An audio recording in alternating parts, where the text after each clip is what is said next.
Hello everyone, আসসালামু আলাইকুম। কী অবস্থা সবার, কেমন আছেন? আশা করি সবাই খুব ভালো আছেন। তো ঈদের ছুটি আমাদের প্রায়ই শেষ, এখন যে যার মতো কর্মব্যস্ততায় ফিরে যাচ্ছি। যদিও সরকারি কর্মজীবীদের এখনও 2-1 দিন ছুটি বাকিই আছে, তারপরেও কিন্তু আমরা ম্যাক্সিমাম লোকই কাজের দিকে চলে যাচ্ছি। যাই হোক, এই তো আমাদের দেখেন ছোট্ট একটি ফার্মে দেশি মুরগির অনেকগুলো ডিম হয়েছে। যেহেতু ঈদের ভিতরে তেমন ডিম খাওয়া হয়নি, তাই অনেকগুলো ডিম জমে গিয়েছে। আর এগুলো কিন্তু সবই দেশি মুরগির ডিম। যে ডিমগুলো আপনারা দেখতে পাচ্ছেন এগুলো সবই কিন্তু আমার ছোট্ট একটা ছাদ খামারের ডিম।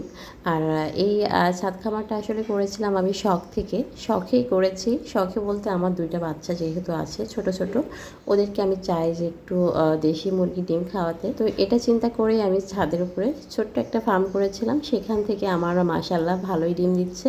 আর মেহেরিশা নাভান কি করে, আমি যখনই ডিমগুলো উঠায় নিয়ে আসি তখন ওরা গুনে গুনে দেখে যে কয়টা ডিম হলো। ওরা যেহেতু গুনে মজা পায়, তাই আমি এই জন্যই ওদেরকে যখনই ডিম তুলে নিয়ে আসি তখন ওদের কাছে দিই। গোড়ার শহরে থেকেও যে ছাদে এত সুন্দর ডিম হবে আমি আসলে ভাবিনি, কখনো চিন্তাও করিনি। কিন্তু হঠাৎ করে আমার কি একটা চিন্তা হলো, সেই চিন্তা থেকে আমি শুরু করে দিয়েছিলাম ছাদ খামার।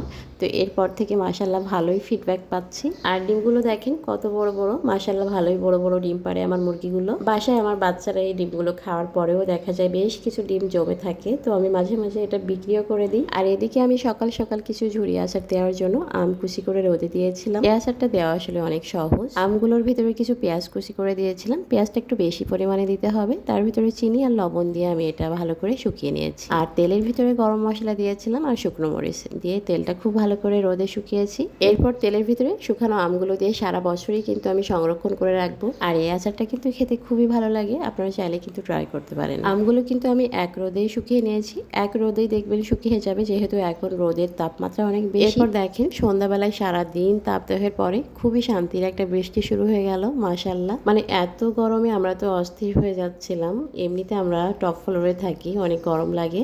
তো সারাদিন অতিরিক্ত গরমের পরে খুব শান্তির একটা বৃষ্টি শুরু হয়ে গেছে।